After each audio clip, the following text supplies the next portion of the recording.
And we are live. Good morning, everyone. I hope you are having a wonderful day. Today is Friday, June 17th, 2022. And today we're talking about the M2, which is here and is seemingly going to be taking over everything, much as the M1 did before. You'll notice we're one short today. We're both jealous that Karen is traipsing around Italy right now. Very much so. Yeah, so I hope she's having a great time and she's staying safe and she's enjoying all the I don't even know. What do you do in Italy? You're closer to Italy than I am. Eat pizza. Oh man, Italy is a dream. It's probably my favorite place. But yeah, a lot of pizza, a lot of carbs, just in general, really. Yeah, have you been? Have you been? Oh Before? yeah, multiple times. Yes, yeah. Oh. I was in Milan just a few weeks ago. Oh, Yeah, fashion. So, Karen will be getting roasted. That is what's happening because we have a heat wave here in Europe just now. So I know it was kind of like mid to high 30s in Italy at the moment. So yeah, load up on sunscreen, Karen, if you're listening. Stay hydrated. Yeah, I'm sure she's not. I'm sure she's enjoying her vacation. I am your host, Luke Filipovich, writer for iMore. I am joined today by my co-host, Stephen Warwick, our news editor at iMore. How you doing, Stephen? I'm very well, thank you. I was feeling better before you reminded me that I wasn't on holiday in Italy, and now I'm sad. But yeah, good. Yeah, it's warm here too. Actually, we have a whole heat wave thing. So yeah, it's warm where I am fun. Too. But it's typical summertime here. We usually get like really hot and muggy for a few months, and then we go back to being very cold. Thick. the air is thick in Scotland. That's how I would describe it. Oh yeah, it's the worst. It's the worst. It requires effort to move through, which is never like a good. Yeah, no, not about that life. But yeah, Stephen, the M2 is here already, and it's only been announced. Did you buy anything? No, I did not. I'm still perfectly happy with my M1 iMac. It still does everything I need it to do. It will probably run several versions of macOS as they update it over the years yet. I don't see myself needing to update anytime soon, although the M2 MacBook Air is very compelling. It is. I don't really have like a good Mac laptop right now. I'm mostly using the desktop for my stuff, and because I don't usually need to use a laptop, but every now and then it's like, maybe a laptop would be good. And I have like a backup. It's like a 2018 MacBook Air, so it's got some years on it now, but I'll use that in a pinch. But like, yeah, that's the only thing that might tempt me. And like, I could see myself upgrading to it at some point, perhaps. Yeah. One thing interesting that happened today that we did not discuss pre-show about discussing, but that we should discuss is, so if you don't know, the new MacBook Pro, the M2 MacBook, those pre-orders went live today. Yes. Just a few hours ago, and there's been a little bit of like a commotion. Again, look, you saying you didn't. You're not in the market just now, but if you have tried to buy one, you've probably noticed that nearly none of the configurable options, so increased RAM, memory, and increased like storage, are available for pickup. So you can only buy the two base spec models. So that's the 256 or the 512 gig hard drive versions, both with the 8-core, the 10-core CPU and GPU, and 8 gigabytes of RAM. And then there's only one other configuration via Apple anyway. There are some like third-party spots that have them, but there's the 24 gigabyte version with a 1 terabyte hard drive in that specific combination has about a 6-week lead time. Every other configuration, every other shipping kind of configuration is not available, which I thought was really strange and bizarre. Like, I don't know why, because like I said, they are in B&H Photo, you can buy all of them. So I don't know why currently, when you go on the Apple website, if you've tried to do that today, you can't get any configurations or upgrades. We have reached out to Apple to ask, but we've kind of not heard anything back. It is a really kind of odd, strange situation. It kind of plays into the thought that maybe Apple did just put the M2 in the MacBook Pro, because they had some lying around, as opposed to, like, it doesn't make any sense that on launch day Apple wouldn't be able to sell, like, you can't buy the 16 gig. Like, if you buy a Pro MacBook, you probably want more than 8 gig of RAM, but you can't get the 16 or the 24 gigabyte version unless, like I said, you buy 1 terabyte of storage along with it, which is over $2,000 in options. So if you have tried to buy a MacBook Pro today, and you've been left disappointed, try not Apple, because, like I said, even Amazon in the UK has them, but for some reason Apple really, really lacking in configuration models, which I thought was very strange. Yeah, although I'm just looking at the site now, and Has that all changed since I just I lied to all the viewers and I listeners? think it's changed. It looks like they have additional options. Interesting. Well, so that they're available, you can see them, Oh yeah, maybe you can't actually order but them what though. is so all of them were listed as unavailable. I can have a quick look now, actually, just to confirm. Yeah, so like I said, that was actually one response I did get initially was, well, we can see that they're all there, but yeah, when you click on them, they're almost all of them listed as uh, unavailable. Actually, no, No. actually, yeah, some of them have now. Yeah, so most of them are shipping about 5 to 6 weeks. So it looks like maybe just an early glitch out of the gate for Apple there, because it seems like you can actually buy most of the configurations now. But Yeah, so everything yeah, that Steven was very said, strange. everything Steven said Was a lie. Yeah, welcome to the iMore show. It is Friday the 17th of June. Yeah. Yeah. No, that was weird though. Like we know that, like, especially with really popular products, it's pretty common that, like, you know, within a couple hours you'll see like the shipping times really start Yeah, to like slip and drop. to slip, but to like just not be Yeah. to just like not be Just just like available at all. not be It's weird, available at yeah. all is it's very weird. It was probably some sort of website glitch. It looks like it's figured Yeah. out now.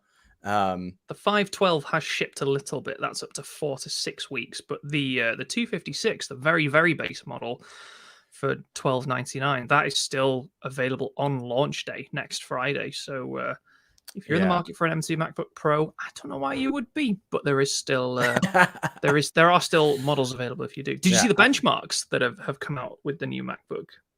Yeah, with the M2. Apparently, you know, this is over M1 performance. Geekbench has sort of like leaked the M2 MacBook Air Performance. And according to the test, single core performance is up by almost 12%.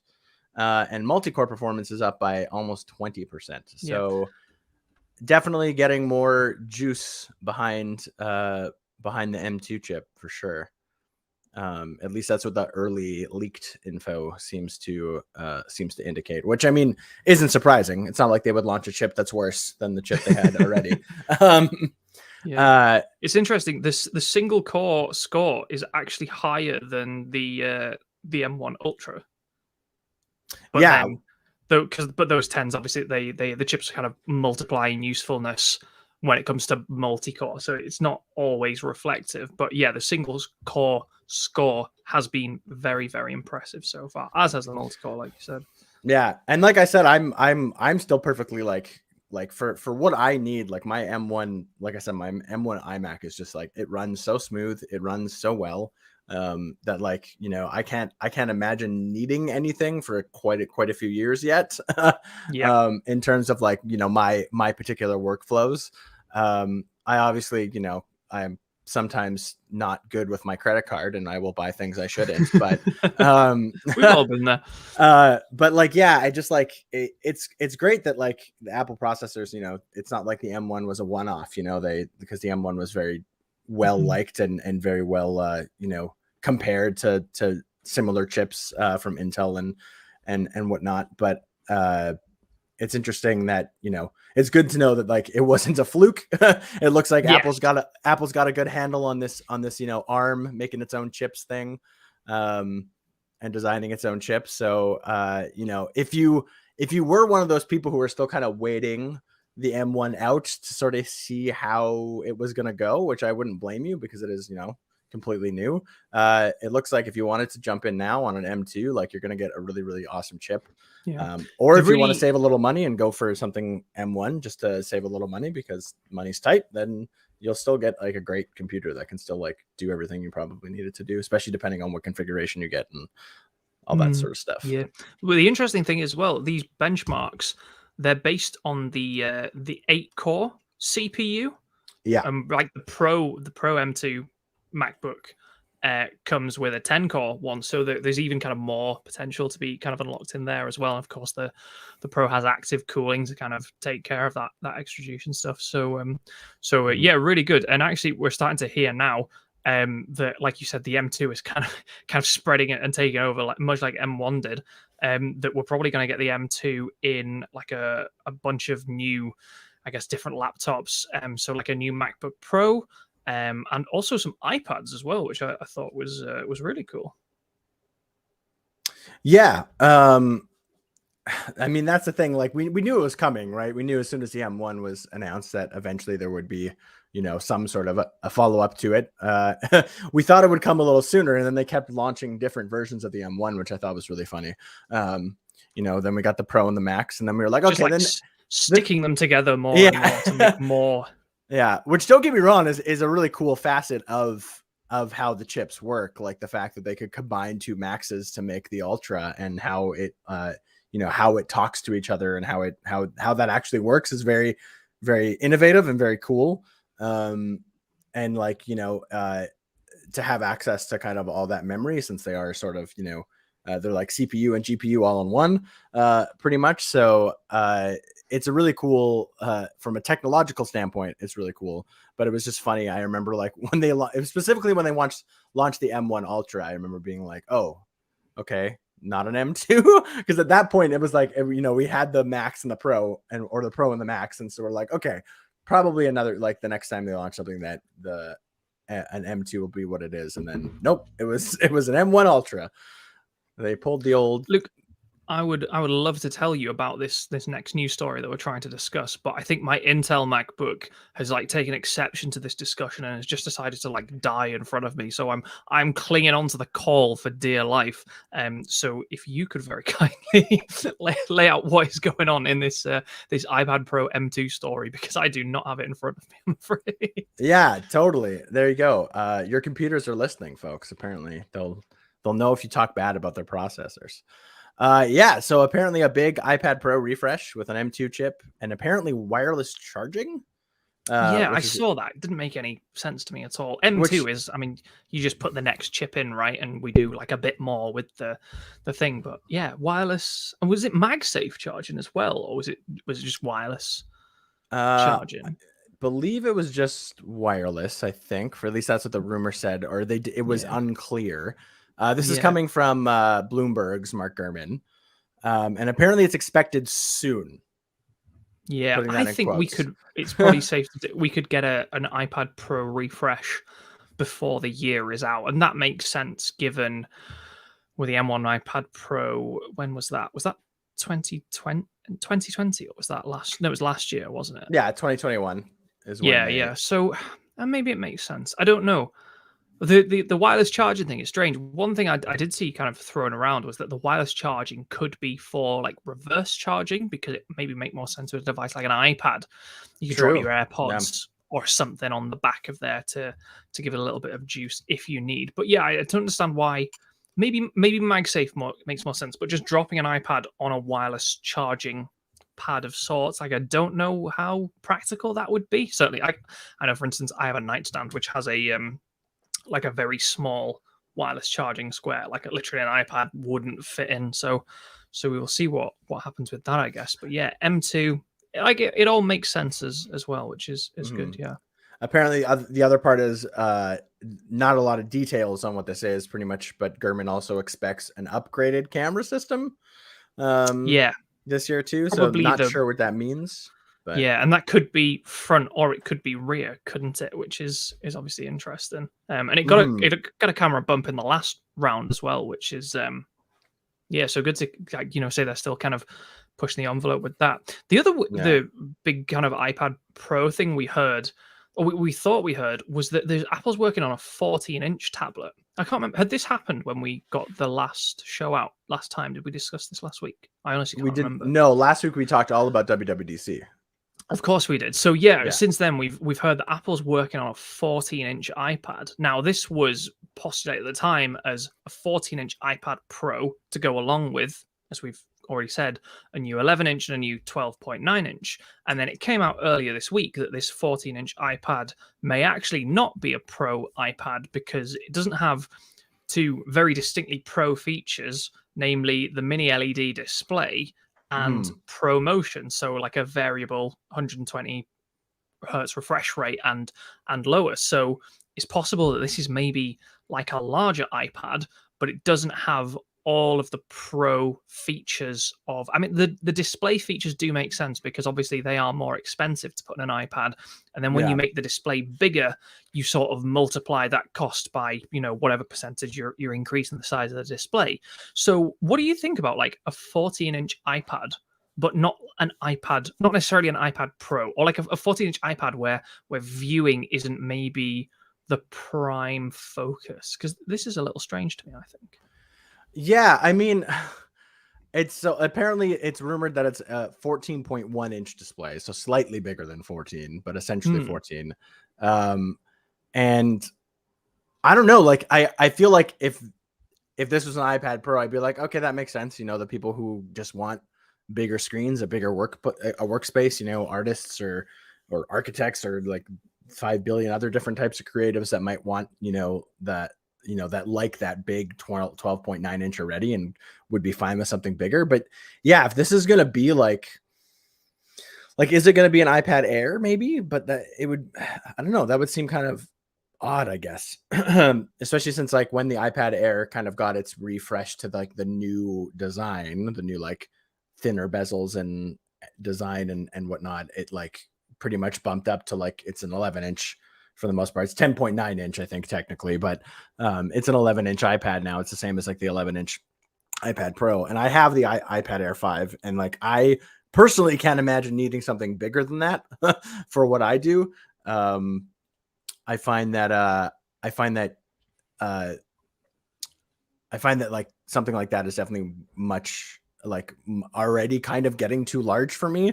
So I'm trying to think if this is just an iPad, like let's not even say it's an iPad Air or an iPad Pro, and it's literally just like a big base iPad, that doesn't seem to make any sense whatsoever, because I don't think people who get the base model iPad, which by the way, I think is a great device for what it is. A lot of people overlook it, but I actually think it's one of Apple's more important devices, is just the base iPad, because of how like relatively inexpensive it is compared to other iPads, and just how accessible it is. But yeah, this new one, like it seems like it would have to be like a new Air then for it to make sort of any sort of sense. Like if they did like an Air Plus, an Air Max. we heard, so it's like an M14-inch. So it's the thing, it's a 14-inch, it's an M2 iPad Pro. Yeah, so we're not even like the M1 or even like one of the old A series processors. M2, 512 gigabytes of storage and 16 gig of RAM. So that is obviously, a heavy duty device in terms of processing power, but yeah, it's a strange one. The weird thing for me as well, do you remember when the iPad Pro came out last year? We got the 11 and the 12.9-inch, and only the 12.9-inch had the Liquid Retina XDR display, right? The mini LED that powers it, but they both have variable refresh rate. I always get those the wrong way around sometimes, but it's definitely that way. Apple was that someone asked, I think it was the like execs who were, they're doing the rounds of interviews and stuff, why only the bigger screen had those, the Liquid Retina display, right? And what they said was that people with the smaller tablets prefer the power, but also the mobility and the mobile workflow in as Apple a way as possible is to answer a question. But then they said the bigger one is the one that people buy because they're all about the visuals. I'm paraphrasing, but it doesn't make any sense then that if the even bigger tablet would not have like an even greater focus on the visuals. I mean, I guess you've got utility for drawing and things like that, but 14 inches is really big for a tablet when you think about the 14-inch MacBook Pro. So it was very, very strange. Like I said, it was almost that when it first came out, because it came from the same source, Ross Young from Display Supply Chain Consultants kind of said, 14 inches iPad Pro, and then the following week, maybe it's not a Pro because it doesn't have, like I said, the Pro Motion, the mini LED. Very, very strange, very bizarre. So we will see what comes of that, I suppose. Yeah, I mean, I don't know what the purpose of it would be to make it like not an iPad Pro at that big, because like I said, I don't know. I don't know who wants a screen that big, but not Pro, not like the most features that they possibly can get. But like maybe it's a bigger iPad Air, because the iPad Air doesn't have, mini LED or ProMotion either, right? Correct. So I don't know, that'd be interesting. I don't know how many people would get it, to be honest. I mean, I'm sure there'd be enough, but I'm not entirely sure what the purpose of it would be. But if they did like I don't know, if they did an iPad Air Max, I guess we'll just use what they would use for use their naming convention from the iPhone. I think it could be interesting product if people, if people don't need the screen stuff, but want like a bigger screen. I don't know. It's a bit of a weird product. The iPad in general is in a bit of a weird place, and we'll talk more about that in just a second. But first, I would like to tell you about a sponsor of ours. Have you ever hit a technical snafu shopping online? Has filling out a payment field given you a headache? Has a mobile banking app ever been down when you wanted to use it? Capital One believes everyone deserves better backing. This means easier access to their money and more security. That's why Capital One is investing in machine learning. Machine learning allows Capital One to do things like fight fraud with random forests. Models quickly detect suspicious activity and make it faster to alert federal investigators. Identify how mobile app outages happen with causal models. Keeping our mobile app up and running doesn't happen by accident. Anomaly detection and incident response help determine why app outages happen so engineers can quickly remedy them. Speed up online shopping with machine learning at the edge. Makes shopping with virtual card numbers smoother and more secure. This technology is based on logistic regression models and running interference in the browser. It defines payment fields, which helps make using virtual cards easier and faster. The potential of machine learning is so big. See how Capital One is using machine learning to create the future of banking. Search machine learning at Capital One. Capital One, what's in your wallet? And thank you, Capital One, for sponsoring the iMore show. Thank you very much. Yeah, right before the break, I said that the iPad is in an interesting place right now. And I think a lot of that has to do with how confusing Apple has been about the new changes in iPad OS 16 and what features are coming to which iPad and why they're coming to which iPads. Yeah. We touched on this last week, didn't we? Because we were talking about Stage Manager. Yeah. Which is an M1 only iPad feature. And it was, in the keynote, Apple literally did a separate section for, things that are coming only to the M1 iPads. Now, obviously, right now, that is only the iPad Air and the iPad Pro, both of which are relatively new devices, and lots of iPads. And I think, possibly, understand, but I know we were all, discussing like iPads that have been bought recently have been, left out in the cold a little bit. By this, admittedly, it's just one new feature, multitasking. And there is always this kind of hard out, as it were, when you make a big generational change. So like Apple has gone from its A series to its M1, series chips and Apple Silicon, or when like, a console maker goes from Xbox One to Xbox Series S, the X or whatever, there is a, like a generational change, and eventually you have to start leaving devices behind and the customers who own them and stuff. But yeah, we were discussing Stage Manager, and the one of the things that had been kind of posited by Apple was that one of the, or perhaps I should say, it might have been almost kind of falsely reported that one of the requirements for Stage Manager is this virtual memory swap. Now, certainly Apple kind of touched on this and mentioned it in the keynotes. I know Craig Federighi, going around doing some interviews, has talked about the importance of having high memory capacity and fast virtual memory as part of this Stage Manager. But basically, it's come to light. The 64 gig iPad Air, so that's one of the M1 devices that is compatible with Stage Manager, doesn't have virtual memory swap, presumably because if you don't know, virtual memory swap takes hard drive space from the iPad and turns it into RAM, so you can do more multitasking and stuff like that. It's been around for I had it on a Windows XP laptop that I owned when I was like 11. It's not a new thing, and Android has it for quite some time as well. But the iPad Air 64 gig doesn't have this, and I guess that's just because there's not enough storage to, start going and freeing up storage space to use as RAM. Mm-hmm. So the 64 gig iPad Air doesn't have this feature, VMS, virtual memory swap. But it does have Stage Manager. So everyone turned around and says, well, hang on.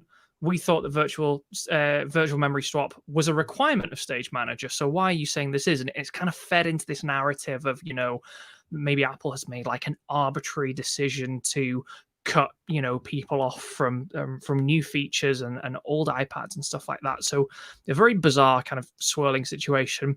It's one of those ones, it usually happens after WWDC, where a new software feature or thing changes, where the messaging just hasn't been fantastic from Apple, and it probably could have got ahead of it.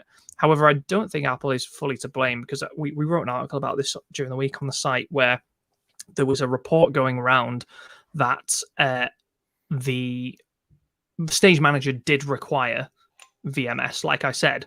Well, it came from an article, a publication. I won't throw them under the bus, but it was it was positioned as like a quote from Apple, and then it was removed after the fact and updated to say that this had been misappropriated to Apple, but everyone else had already reported on the meantime, so it's kind of already out in the ether. So yeah, it's a strange one, but the 64 gig iPad does, like all the M1 iPads, have has Stage Manager, but it doesn't have virtual memory swap, which is interesting.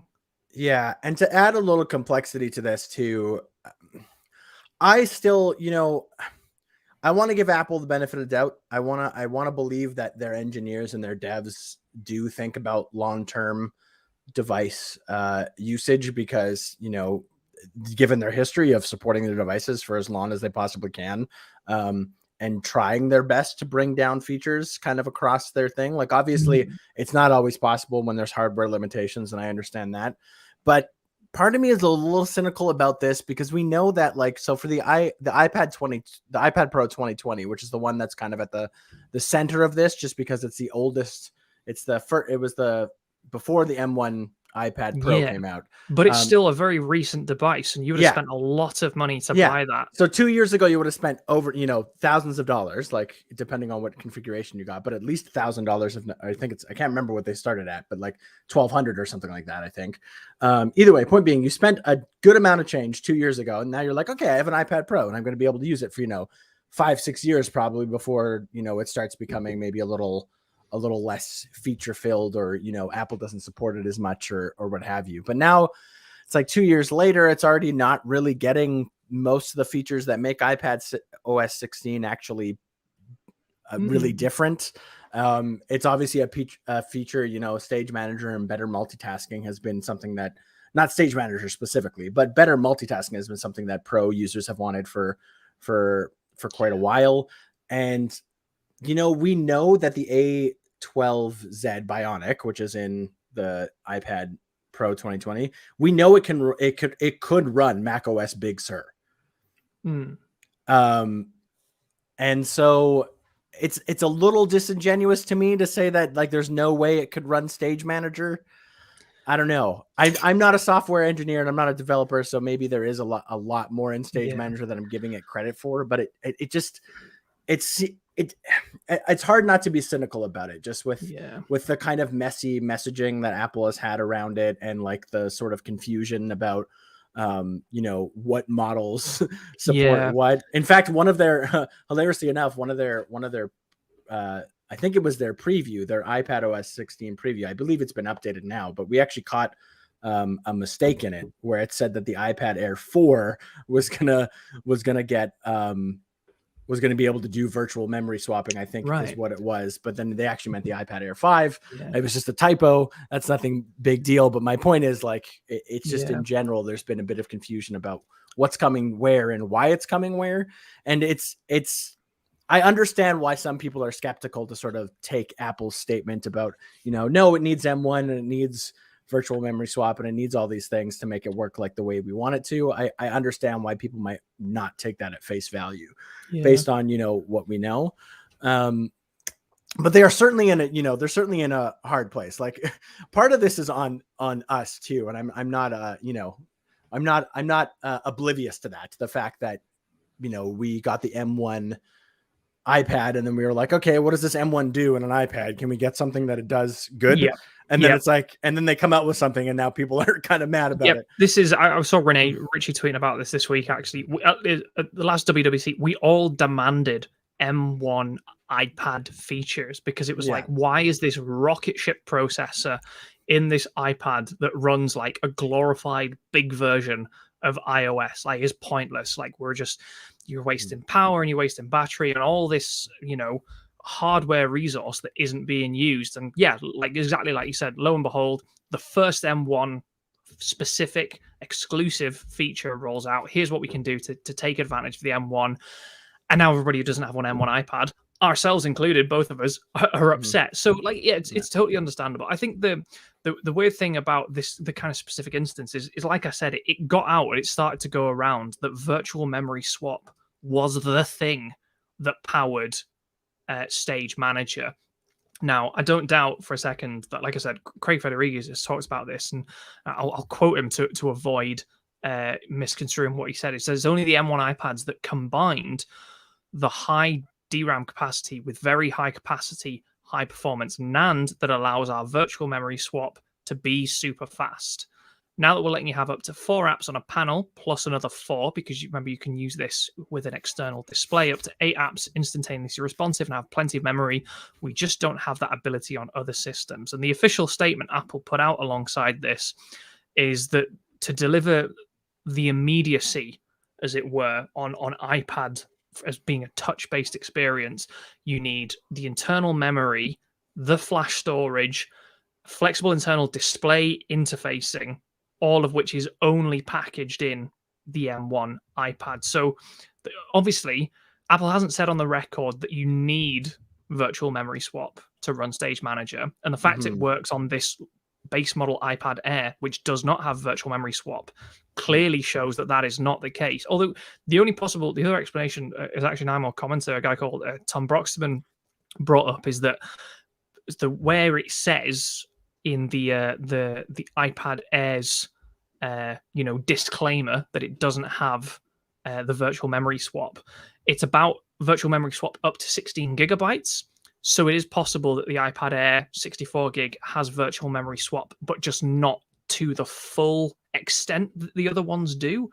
And that would explain why Apple says it doesn't have this, but also why it can still run Stage Manager. So yeah, it's been a whole thing. And like I said, it's one of those things where it's just kind of, it has grown arms and legs, but it is seemingly like a really innocuous sort of problem to have. The more interesting thing that I think is going on here, and I'd be curious to get your view on this. Christine put a really cool article out on the site this week talking about how when we asked Apple for M1 specific or Apple Silicon iPad features, we did not mean multitasking, which we have already had, albeit it's not been great. It could have been improved, But I think probably, I certainly had in mind pro apps, right? So I do a lot of music production and like live performing through like MainStage and Logic Pro. And the idea of having those apps on the iPad is not only very enticing to me, it's something that's been rumored in the past that Apple is trying actively to do. Your Logic Pro, MainStage, Final Cut Pro, more photo editing with more layers and stuff like that. So does that ring with you as well? Is that kind of like, because it does seem, it was like, okay, here's your first big M1 exclusive Apple Silicon feature, 4 windows, 8 windows on a device. Is that unfair, or do you think? I'll say this. I partly agree with Christine. I agree that Stage Manager may not be the implementation of like multi-window multitasking that I kind of envisioned. I definitely envisioned something more akin to like Mac OS, where you could actually just like have as many apps open as you kind of want. Maybe not as many because there's still limited, hardware and whatever, but like have a lot of apps open and be able to just like resize kind of all of them and sort of just be able to have, like you would on a Mac, have a screen of just, your apps in your different corners or what have you. Steven became very blurry. His webcam just became drunk. Don't worry about it. But yeah, I agree that, Stage Manager is it's a step in the right direction, I would say. Yeah. I think, Like you said, it's one of we demanded these features. It's just maybe not the one we were expecting. Yeah. But I think, yeah, for, not for me personally, but I think for a lot of pros and stuff, they have been clamoring to like, give us Logic Pro, like give us a full, give us that ability to have those full like desktop apps kind of experience, but bring them to the iPad. And I think that stuff is coming. That's just a hunch. I have no insider information. I think that is just a hunch. And I think that stuff is coming down the line. I don't know if they're just waiting for even more powerful processors, or they're just trying to, separate, I don't know if they it still seems like they really want iPad OS to kind of be a separate thing than Mac OS, which I still am a big proponent of. I do think that they should stay separate. I'm not mad at any crossover we might see. Like you can get Stage Manager is also on Mac OS Ventura. Especially with universal control, right, as well. You almost want the crossover to get the most out of it. I still think that they do remain separate things.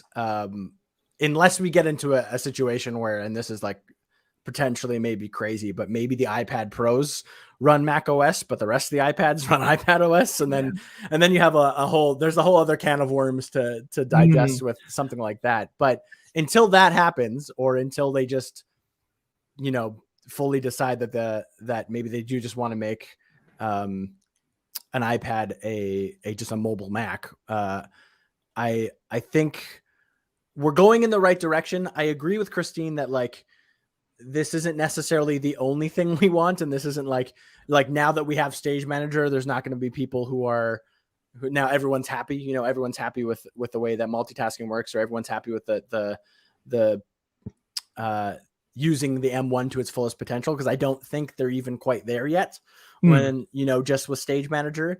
I think it's a good step forward. I think it's, Apple does do this sometimes, so they kind of incrementally sort of improve things until they finally get to a final product that maybe looks to like what we were envisioning like a couple of years back. Like Apple really does a lot of, iterations on things, and before launching them, I feel like, or not launching them, but like before like getting to like sort of like the final form, Yeah.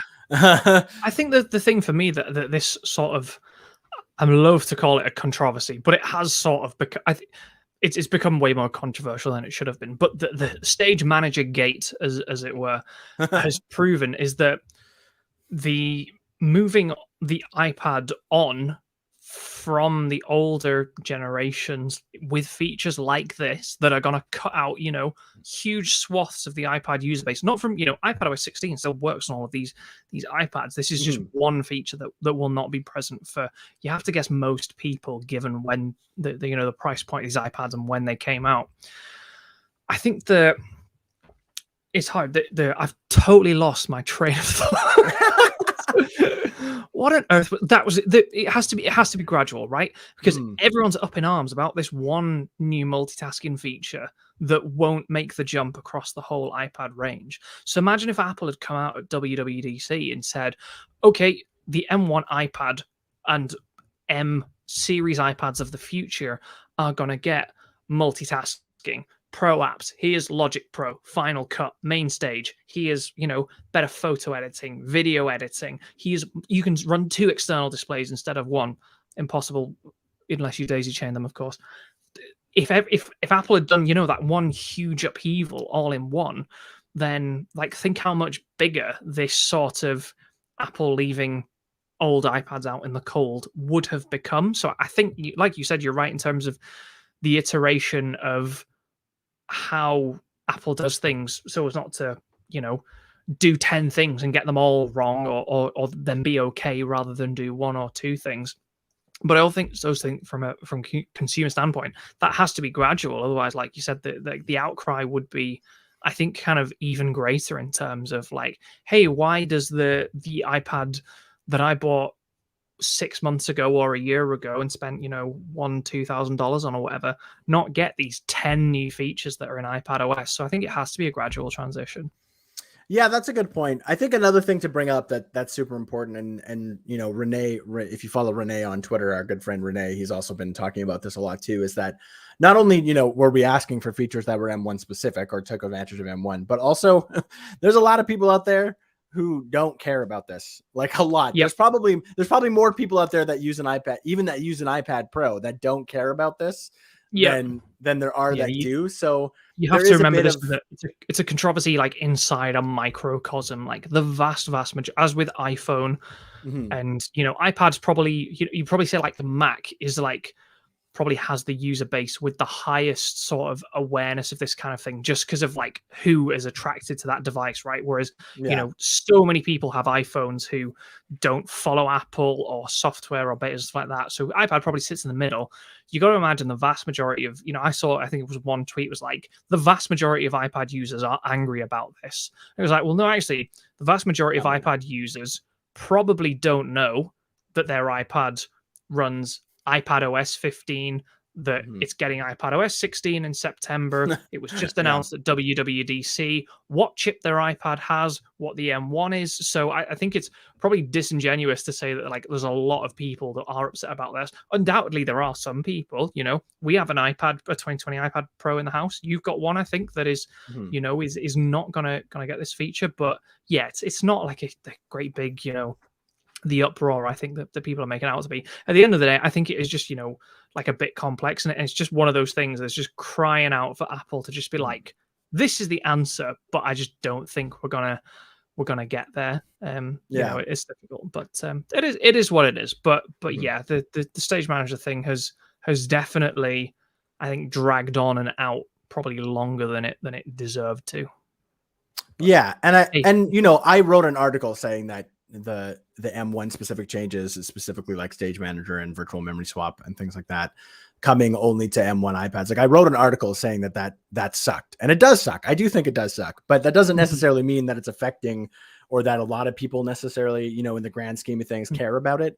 yeah, It's just like Apple's just had such a great track record of like really keeping up with their devices and like that's heck, the. Mhm. like iOS 15 still supports the iPhone like 6S. Like, Yep. Yep. like I mean, it won't. iPad or sorry, iOS 16 will not. It's cutting out. I think the 8 is now the lowest it goes. Yep. Uh, That's correct. but I mean, like that's 5-6 years that they've been Absolutely. And supporting a to device. Apple's credit, like you said, that's probably one of the reasons why some people are taken aback by this, is because it is almost seemingly so out of character for Apple to just, Yeah, dump like it's a whole bunch of like 2, 3, 4-year old devices, yeah, and off with a. I think that was it for me. It was just kind of shocking to hear that, you know, a 2-year-old iPad Pro is not getting like a very significant update and one that's kind of been asked for, you know. Yeah. Would So you do you think there's scope? We'd have to get into the technicalities of it, but Stage Manager exists on the M1 in like a certain configuration, right? You have 4 windows, possibly 8 if you're using an external display, mhm. very snappy animations, all that sort of thing. Do you think there'd be a market for like a dumbed down version of Stage Manager if Apple came out and said, okay, fine, you can have it on the not M1 iPads, but we can only support 3 windows or 2 windows or something like that? Do you think that's something, or do you think I feel like it's probably more painless in the long run for Apple to just make the clean break rather than go back and say, okay, actually, you can kind of have half of the feature most of the time if it means you don't feel as left out as not having anything. uh I understand your point. I think I'm kind of in both camps. I think a dumbed down version would kind of be nice, just to, you know, to throw Mhm. a bit of a bone to the, you know, the people who are using something like the iPad Air Pro Yeah. 2020, for example. I don't know how far back they can go, but like I said, I do have faith that Apple, because of their track record so far and because of like, you know, some of the stuff that's been covered in the past and stuff, I do think their developers really do try to think how to bring as many features as they can, even down the lineup as they go. And my assumption, once again, no information whatsoever, this is just an assumption. I feel like they probably maybe tried something like that. They definitely did. I was just about to say, actually, Yeah. you must have missed the news because it did come out this week. Craig Oh, there you Federighi go. actually said in an interview that Apple has tested that. It's not for want of trying. They tested this on older iPads, and he said it became apparent very quickly that they weren't going to be able to deliver the same experience. And this is one of the things he talks about. Is like they have this inviolate bar, this standard Yeah. for responsiveness on the iPad, right? When you tap on an iPad app, you expect it to open. When you swipe on an iPad, when you're reading a book or you're surfing the web, Yeah. you expect your iPad to respond. And that has always been like a hallmark of all of Apple's tablets. And yeah, it was as in testing on older devices very early on. Apple said it became apparent that that just was not the case. And certainly I don't think people would want, to be getting, like I said, these features and it turning your iPad into like a PowerPoint presentation, right? Or like a stop motion animation and stuff like that. There's actually, it came out is in the beta code. You can still see the tool that Apple was using to test the feature on older iPads. So they've obviously had a crack at it, and arguably that exists to switch it on in older iPads. So it is an Apple policy decision as much as it is like a technical constraint, because it is technically there. But I would kind of posit that Apple, for the most part, is probably choosing to do the right thing by not, because if they went the other way and said, okay, we'll give it to everyone regardless of what, like imagine trying to run this on like a 4th generation iPad mini or something like that, and like your iPad would like crumble in your hands and stuff like that, and obviously that would be terrible. So yeah, like I said, it's a damned if you do, damned if you don't. Certainly, like I said, last year, lots of people were angry that we didn't get any M1 specific features, and now we have those features. We're angry about those. So what is Apple to do, really? Yeah, definitely a rock and a hard place situation. And yeah, that's cool. I didn't hear that news that they had. Yeah, I mean, like, yeah. It's not surprising to know that they tried it on the older stuff. I'm curious if they did try, like you said, like maybe cutting it like down to 3 apps or 2 apps. And I'm curious at what that looked like if they did do it. But like, yeah, at the end of the day, I don't want them to bring any feature to any iPad, dumbed down or not, that makes the iPad run crappy. Like nobody wants that. That doesn't help anybody. That doesn't help Apple. That doesn't help you, the consumer. So like, I definitely wouldn't want that situation. 100%. We'll move on in just a second, but before we do, Stephen, why don't you tell us about another sponsor of ours? Thank you, Luke. Yeah, today's iMore show is brought to you by Alto. Do you have an account with Coinbase, or are you thinking of opening one? Do you own any Bitcoin, Ethereum, Cardano, or any other cryptocurrency? Cryptocurrency might represent the future of money. It's getting cheaper by the week, I think, at the moment. And it's one of the most exciting investment opportunities to come around for some time. But what about taxes? With an Alto Crypto IRA, you can trade crypto like Bitcoin and avoid or defer the taxes. You can get into investing in crypto and do it in a tax-advantaged retirement account. Alto Crypto IRA is the easy way to get into crypto in an IRA. You can trade all you want without the tax headache and create an account in just a few minutes. Start investing with as little as $10. It has industry-leading security and multiple ways to fund your account. Ready to take your investments to the next level? Diversify like the pros and trade without tax headaches. Open an Alto Crypto IRA with as little as just $10. Just go to altoira.com/iMore. That's ALTOIRA.com/iMore. Start investing in cryptocurrency today. Go to altoira.com/iMore. Nice. Thank you, Stephen. And thank you, Alto, for sponsoring the iMore show.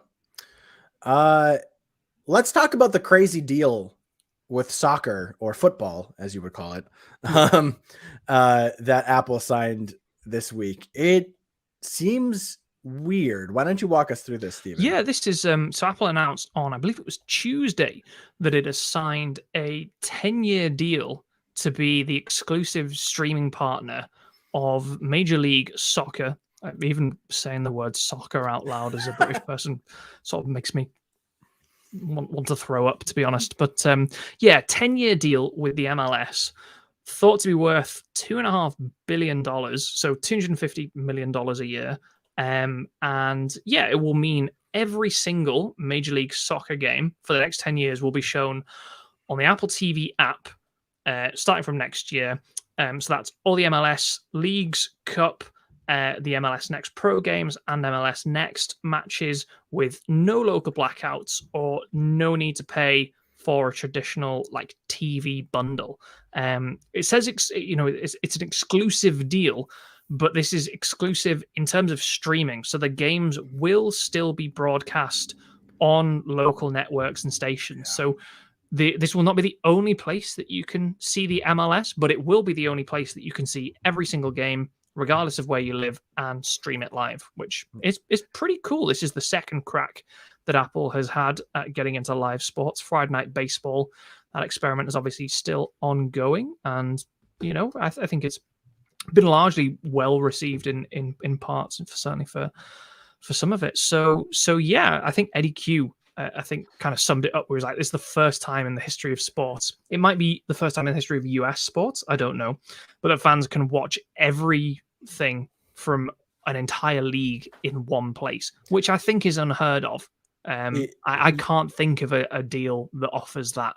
And he said that was a dream come true for MLS fans. So for MLS fan, you agree? Let us know. There's some weird things about this. So yeah. So first of all, the fact that it's true is, as far as I can tell, it is the first time in like North American sports, I would even say, because it's not up here in Canada either, that we'll be able to go one place to watch every single game. No blackouts whatsoever. No, nothing. It's something that, like, for me as personally, I'm a hockey fan, so I'm an NHL fan. I've wanted that forever. Like the NHL has a streaming service that of its own, but it has local blackouts. So I can't watch the team that I want to watch because even the NFL Game Pass service, which is worldwide, that I subscribe to and watch in the UK, that has I guess that they're not technically not local, but it has blackouts. So we have Sky Sports in the UK, which is like our biggest kind of cable network, if you would call it that. Right. So if there's a game on Sky Sports, you can't watch it on NFL Game Pass, and it's been a huge frustration. So yeah, this seems to solve one of the biggest pain points of watching sports from a consumer standpoint. A weird part about this deal, though, is it is going to be a separate app that you're going to access through the Apple TV app. Yeah, so it's not part of Apple TV Plus like baseball is. It's going to be a separate thing. And another weird thing about this too is, I mean, Apple's paying a lot of money. Granted, Apple has a lot of money, but they're paying a lot of money for this, and they're not even really getting exclusivity that you would think a deal like this would come with.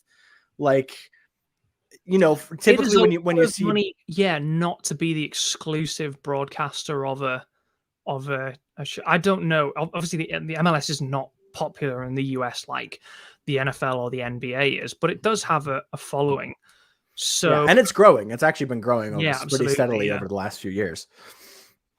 I don't know. It's a weird deal. The deal seems great for consumers. Like, it seems great for if you're an MLS fan. I think like you should be pretty happy about this, especially especially since the Apple TV app and then the subsequent whatever app or service you have to subscribe to after that should be accessible on most smart devices, since you can get it's not just your iPhone and stuff like that. Kind of any smart TV basically. So if you're an MLS fan, being able to go to one place to literally watch any game you want, you can follow your favorite team, you can follow the whole league, is clearly a great boon and something quite unique in the sports world over here in North America. I just wonder I just feel like Apple's getting the short end of the stick in this deal, which doesn't happen a lot with Apple deals. Usually I understand why they're doing things. It's funny, like in the context of, certainly sports broadcasting, streaming, rights bidding and all that sort of stuff. We can't like wrap our heads around like maybe a company's doing something nice that doesn't, and I think the weirdest thing for me was the Apple TV Plus thing, because when this first popped up, I jumped in, started writing the news article. I was like, oh cool, MLS coming to Apple TV Plus, and I was like, oh no, it's not coming to Apple TV Plus. It is, like you said, it's just the Apple TV app, and it will be a separate subscription service. We don't know what the price will be yet, and I wouldn't hazard. I don't know enough about MLS to hazard a guess. Who knows? But yeah, it's strange. Friday Night Baseball is on Apple TV Plus, and one of the objections that I've seen thrown around a lot to that is that baseball fans do not want to have to, if they don't already, subscribe to Apple TV Plus. And I was like, oh, cool, MLS coming to Apple TV Plus. And I was like, oh no, it's not coming to Apple TV Plus. It is, like you said, just the Apple TV app, and it will be a separate subscription service. We don't know what the price will be yet, and I wouldn't hazard. I don't know enough about MLS to hazard a guess. But yeah, it's strange. Friday Night Baseball is on Apple TV Plus, and one of the objections that I've seen thrown around a lot to that is that baseball fans do not want to have to, if they don't already, sign up to an Apple ID, which you do have to use, even though the baseball currently is free, in order to get access to this service. So Apple's kind of flipped that on its head now. So it's great news if you're not an Apple TV Plus customer and you don't want to subscribe to that, even though Apple TV Plus is pretty fantastic.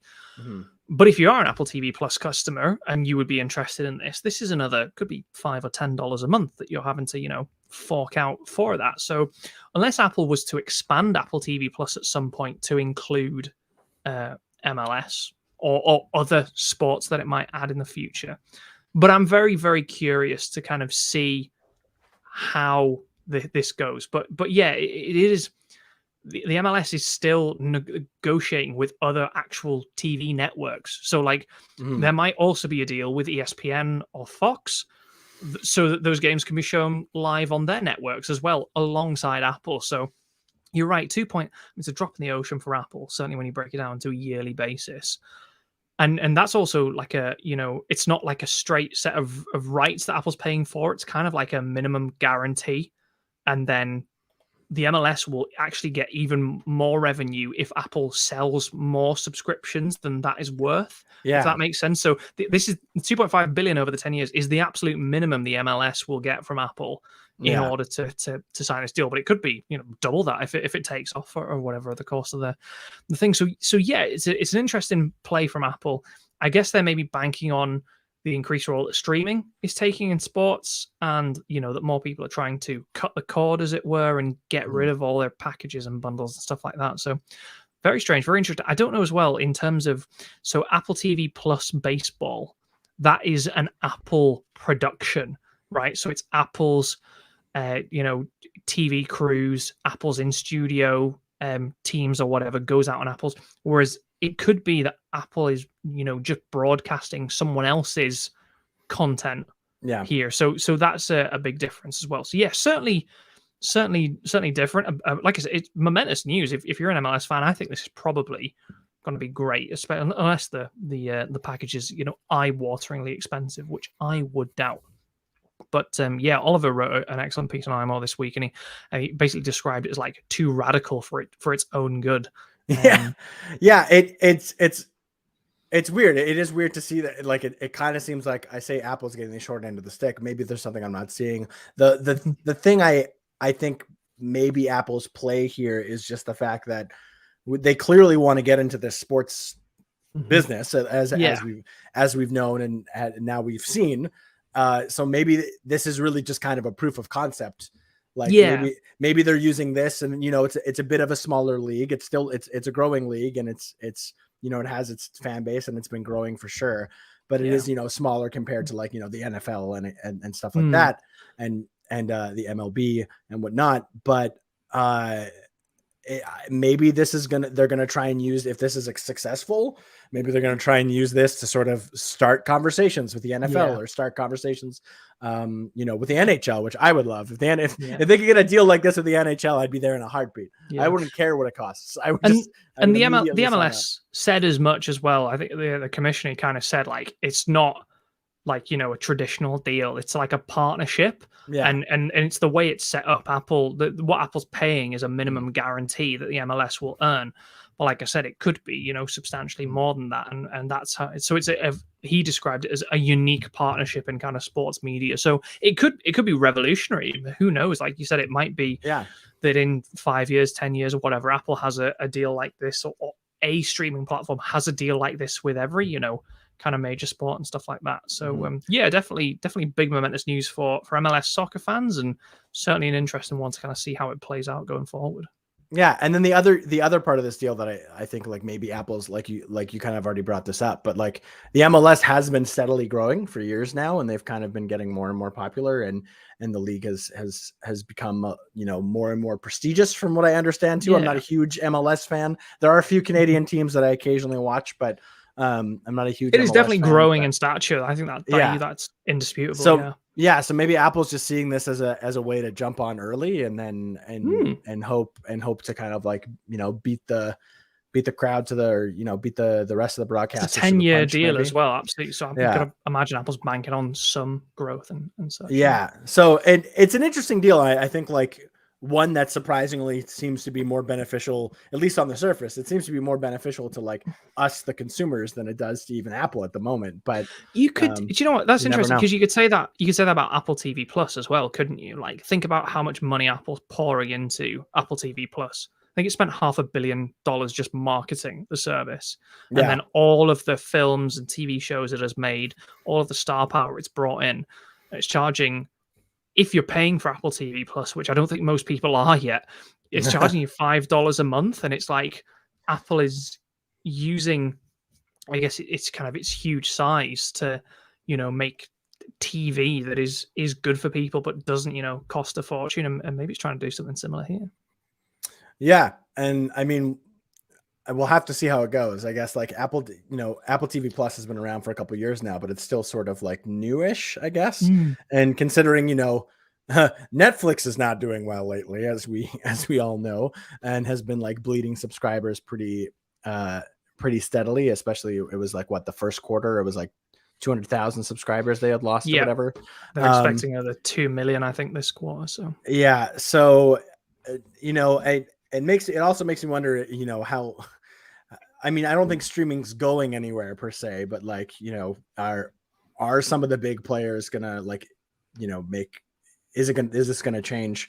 Is this gonna trickle down to other services? Just in the climate, like, think about like the climate we live in, like the cost of living increases and things like that. That I think pretty much everyone, certainly here, are facing stuff. I think people are just being a little bit more conscious about like what they spend their money on. So there's obviously, I think, a big market for like a $5 streaming service like what Apple has going. Well, and Netflix is just no longer the big dog, right? And they're now exactly. They're still obviously big, and they still have like a lot of content, but like they used to be the only place, right? But now there's just so many. There's just so many streaming services, and people have been pulling, like a big one that happened somewhat recently was like last year when NBC pulled all their shows off of, because now they have Peacock, right? And it's just like that stuff was eventually going to happen. Like the writing was on the wall. As soon as Netflix became as popular and as profitable as it did, the writing was on the wall that, other networks were going to be like, well, why am I, sure, I'm getting paid to put our shows on this, but why should I just not be putting our shows on my own thing and making more money? So it's definitely, the writing was on the wall for a while, but like it'll be interesting to see how Netflix gets through this. And I'm also interested to see like if Netflix just steadily keeps going down, like I don't know what happens. Like, is it possible that like what once used to be the biggest name in streaming and still kind of is the biggest name, I would say, I still think that they might, I don't know how many, but I think they might have the most subscribers still, active subscribers. So like, it's also, you got to put it into relative terms, but it makes me wonder like how far will it go? Because they're, like you said, they're expecting a bunch this quarter as well to have like, quit the service or whatever. And they've already made some steps. Like they cut off pretty much most of their animations that they were kind of working on. Canned a bunch of shows, haven't they? Yeah. And like they haven't been renewing. I mean, they've always cut stuff, but they haven't been renewing as much stuff, I feel like, as they used to. They also have all these deals with some A-listers of making movies, but I can go on a very long tangent about Netflix movies and the quality and production of them, and how I think they're more of a quantity over quality situation. But that might, and who knows, maybe that's leading into some of this too. So it's interesting to see where this goes. And it's interesting to see how Apple kind of, right now we're hearing a lot about the sports, but yeah, Apple TV Plus is still going strong. It's had some like great hits, right? Like Ted Lasso, great show. Severance was global phenomenon, I'd say. Yeah. Severance has been incredible. I don't know. Everyone should go watch Severance. It's a really cool show. And then like, with an Academy Award winner like Coda, right? Yeah. So they're, it's not like Apple TV Plus has it's not like they have a stink on their name. There's like some prestige there. So I'm interested to see how they kind of handle the turbulent waters of these next few years. Yeah. But yeah, that's our show today. Lots of M2 talk, lots of beta talk, lots of money talk, as always here on the iMore show. I'd like to thank everyone who's following along, listening live, commenting. We appreciate you. If you are listening to this in your podcatcher of choice later on, we appreciate you too. If you ever want to ask us anything, ask us how the ask us questions about the beta, ask us what we think about Apple's newest deals, ask us anything. You can always tweet us at iMore or hit us up on Instagram at iMoregram. We're always happy to hear from you, and we can always discuss topics on the show. And thank you to Jim Metzendorf, our audio editor, who always makes us sound really good. We appreciate you. And until next week, we'll say sayonara. Bye.